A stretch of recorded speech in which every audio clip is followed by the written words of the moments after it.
There is a carrot in my ear and other noodle tales.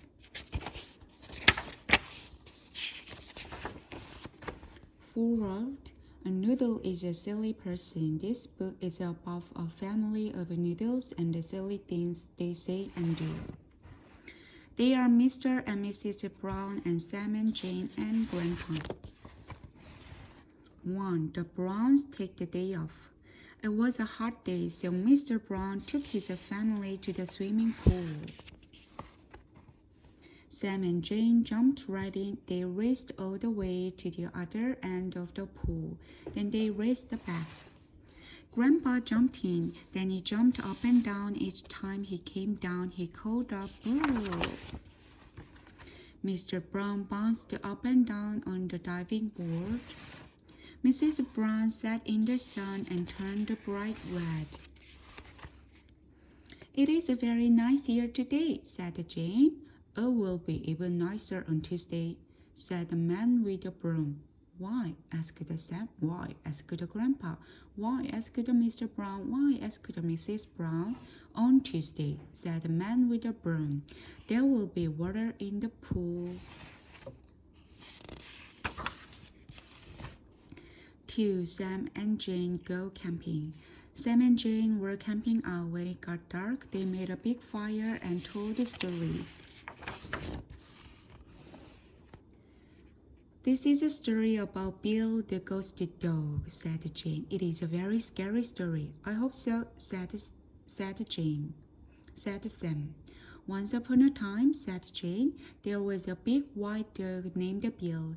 Bill had a very mean owner. He would never feed Bill or pet him or anything. Then one night, suddenly Jane stopped. She heard a strange sound. It was getting louder and louder.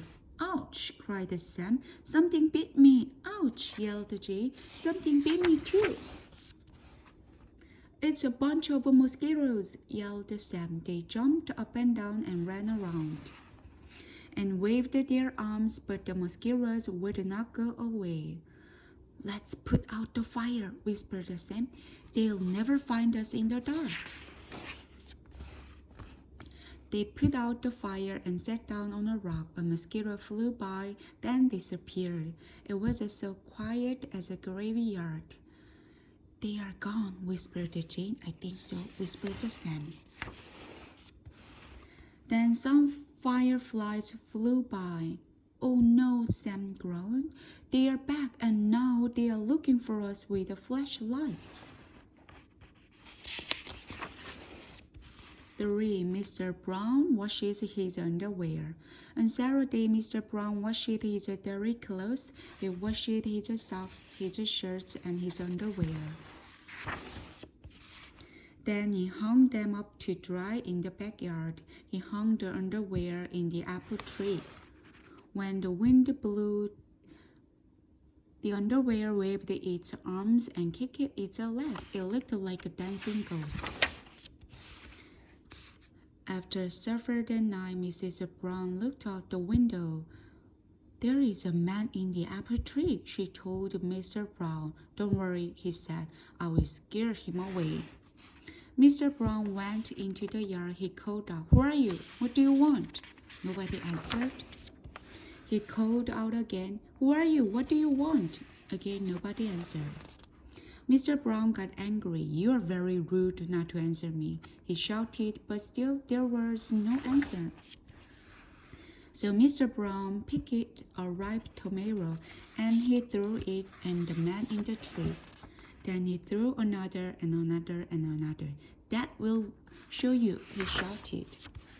The next morning he went outside to get his clothes. When he got to the apple tree, he was very surprised. His underwear was covered with squished tomatoes, and it was dripping tomato juice. "I am really lucky I wasn't wearing that underwear," Mr. Brown said to himself. 4. Jane grows a carrot. Jane and Sam were walking home from school. "I have a secret to tell you," said Jane. "I won't tell anybody," said Sam. There is a carrot in my ear, said Jane. It had been growing there all week. That is very strange, said Sam. How did that happen? I don't know, said Jane. I planted radishes. 5. Grandpa buys a pumpkin egg. After breakfast, Grandpa took a long walk in front of the grocery store. He saw a big pile of pumpkins. What are those big round things? He asked the grocer. Don't you know? The grocer asked him. I don't think so, said Grandpa. The grocer smiled. They are horse eggs, he said. You put one in a sunny place and sit on it for a day and a night and you will hatch a baby horse. I bet Sam would like one, Grandpa thought. Okay, he said, give me the biggest one. When Grandpa got home, he put the pumpkin in the backyard. Then he went into the kitchen and got a kitchen chicken leg, a hard-boiled egg, some jelly beans, and some lemonade. Now I want to get hungry, he said to himself. Then he sat on the pumpkin and he waited. He sat all the day and he sat all the night. By the next morning, he was so tired he fell asleep and fell off the pumpkin. When that happened, the pumpkin started rolling down the hill. It rolled and it rolled until it crashed into a bush. A rabbit was sitting inside the bush. When the pumpkin rolled in, the rabbit jumped out and started running. Grandpa saw the rabbit and he got very excited. Come back, little horse, he called. Come back. But the rabbit kept running.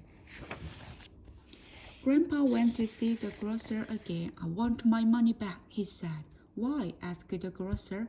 Well, said Grandpa, the egg hatches all right, but the baby horse ran away. 6. It is time to go to sleep. It is 10 o'clock, Mrs. Brown called out. Time to go to sleep. I am taking my roller to bed, said Sam. I want to know how long I sleep. I am taking my bicycle to bed, said Jane. I am tired of walking in my sleep. I am taking my running shoes to bed, said Mr. Brown. Last night I dreamed a bear was chasing me, and I don't want him to catch me. I am taking my mirror to bed, said Grandpa. I want to see how I look when I am asleep. Then Mr. Brown said to Mrs. Brown, put the light out and come to bed. So Mrs. Brown put the light out and came to bed, and they all went to sleep. The end.